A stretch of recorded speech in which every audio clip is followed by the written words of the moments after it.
নমস্কার বন্ধুরা, মুন্নির পাকশালাতে সবাইকে স্বাগত। আজকে আবারও একটা নিরামিষ রেসিপি শেয়ার করব। আজকে রান্না করব সম্পূর্ণ নিরামিষভাবে ছোলার ডালের ডালপুরি। বানানো ভীষণই সহজ আর খেতে অসাধারণ লাগে। যে কোনো নিরামিষের দিনে কিংবা কোনো পুজো পার্বণের দিনে আপনারা কিন্তু এটাকে বানিয়ে নিতে পারেন। উপোসের দিনে এই রকম ছোলার ডালের নিরামিষ ডালপুরি এবং সঙ্গে যদি একটু ঝোল ঝোল ভাজা মশলা দিয়ে আলুর তরকারি থাকে তাহলে কিন্তু দারুণ খেতে লাগবে। আর আমি যেভাবে বানিয়েছি সেইভাবে যদি আপনারা বানান তো আপনাদেরও প্রত্যেকটা ডালপুরি এরকম বলের মতো ফুলে ফুলে উঠবে। এখানে রয়েছে 1 কাপ ছোলার ডাল, যেটাকে আমি 5-6 ঘন্টা ধরে জলে ভিজিয়ে রেখেছিলাম। ভালো করে ধুয়ে পরিষ্কার করে নিয়েছি। এখন এই ডালটাকে আমি খুব ভালো করে বেটে নেব। তবে হ্যাঁ, বাটার সময় কিন্তু একটু দানা দানা থাকবে, সেইভাবেই বাটবো। আর এর সঙ্গে আমি 4টে কাঁচা লঙ্কা দিয়ে বাটলাম। আপনারা এর মধ্যে একটু আদা দিয়ে দেবেন। আমি আদাটা দিলাম না, কারণ আমার কাছে আলাদা করে আদা বাটা রয়েছে। তো বাটার পরে আমি আদা বাটাটা মেশাবো। তো দেখুন, ছোলার ডালটা আমি কিন্তু বেটে নিয়েছি আর একটু দানা দানা রেখেই বেটেছি। এবারে এর মধ্যে স্বাদ মতো নুন দিয়ে দিলাম, 1 চামচ নুন, আর 1 চামচ ভর্তি ভর্তি আদা বাটা দিয়ে দিলাম, আর সামান্য একটু হলুদ দিয়ে দিলাম। আর আপনারা চাইলে একটুখানি চিনি দিতে পারেন।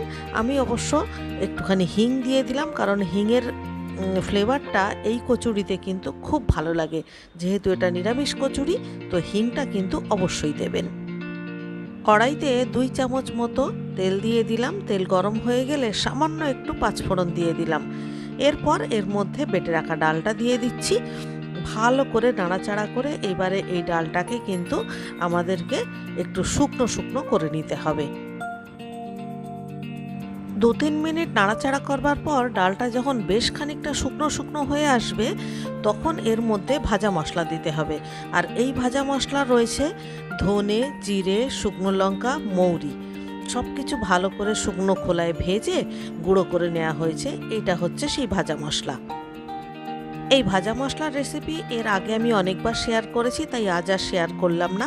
যাই হোক, আমার ডালটা কিন্তু রেডি হয়ে গেছে। এরকম একটা ছড়ানো থালার মধ্যে ডালটাকে আমি নামিয়ে নিলাম, যাতে করে এটা খুব তাড়াতাড়ি ঠান্ডা হয়ে যায়। এবারে আমি ময়দাটা রেডি করে নেব। তো ময়দার মধ্যে আমি সামান্য একটু তেল দিয়ে দিলাম আর সামান্য একটু নুনও দিয়ে দিয়েছি। খুব ভালো করে ময়দাটা একটু ময়াম দিয়ে দিতে হবে। আর যেহেতু এখন বর্ষাকাল, তাই ময়দাটা আমি একটু চেলে নিয়েছি। সাধারণত ময়দা চালবার দরকার হয় না, কিন্তু বর্ষাকালে একটু সন্দেহ হয় যে হয়তো বা একটু আধটু পোকা যদি হয়ে যায়। তো যাই হোক, আমি এবারে অল্প অল্প ঠান্ডা জল দিয়ে এটাকে ভালো করে মেখে নিচ্ছি।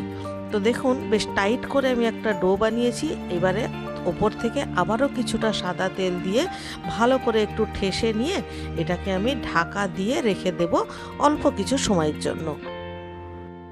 এই ফাঁকে ডালপুরির সঙ্গে খাওয়ার জন্য আলুর তরকারিটা বানিয়ে নেব। কিছুই না, তেলের মধ্যে জিরে, শুকনো লঙ্কা আর হিং ফোড়ন দিয়ে আগে থেকে প্রেসার কুকারে সেদ্ধ করে রাখা আলুগুলোকে জল শুদ্ধ ঢেলে দেব। এরপর এর মধ্যে সামান্য একটু নুন আর সামান্য একটু হলুদ দিয়ে জাল করতে বসিয়ে দেব। এদিকে ডালের পুর কিন্তু ঠান্ডা হয়ে গেছে। এখন হাত দিয়ে একটু ভালো করে চটকে নিতে হবে।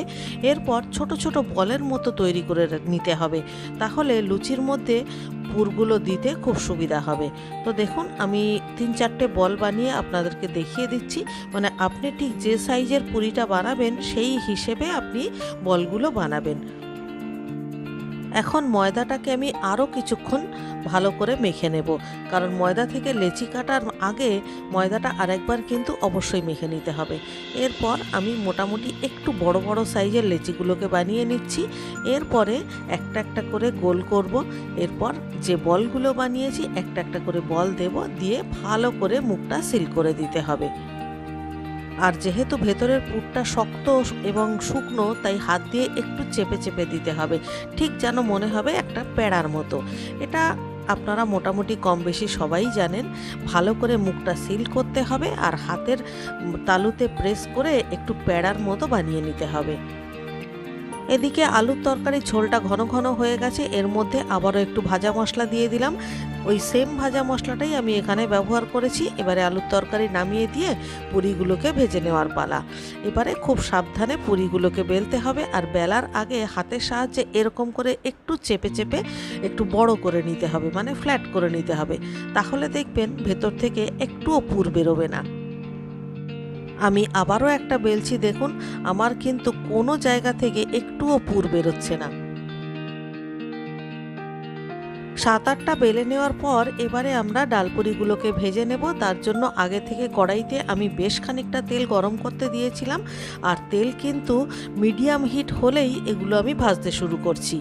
আর খুব বেশি হিট করা যাবে না, তাহলে ভেতরটা কাঁচা রয়ে যাবে, ওপরটা লাল হয়ে যাবে। ঠিক যেভাবে আমরা লুচি ভাজি সেরকমভাবেই উল্টে পাল্টে ভেজে নিতে হবে। তো দেখুন আমার কিন্তু ডালপুরিগুলো একে একে ভাজতে শুরু করে দিয়েছি, আর দেখবেন প্রত্যেকটা ডালপুরি কিন্তু একদম মানে বলের মতো ফুলে ফুলে উঠবে। তো তৈরি হয়ে গেল একদম দোকানের মতো গরম গরম ফুলকো ফুলকো ডালপুরি, আর সেই সঙ্গে একদম গরম গরম ভাজা মশলা দেওয়া দোকানের মতো ঝোল ঝোল আলুর তরকারি। নিরামিষ দিন, উপোসের দিন ছাড়াও সানডে ব্রেকফাস্টেও আপনারা এটা বানিয়ে নিন, দেখবেন বাড়িতে সবাই একদম খুশি হয়ে যাবে। ভিডিওটা শেষ পর্যন্ত দেখার জন্য অনেক অনেক ধন্যবাদ। দেখা হচ্ছে পরবর্তী ভিডিওতে, ততক্ষণের জন্য সবাই ভালো থাকবেন।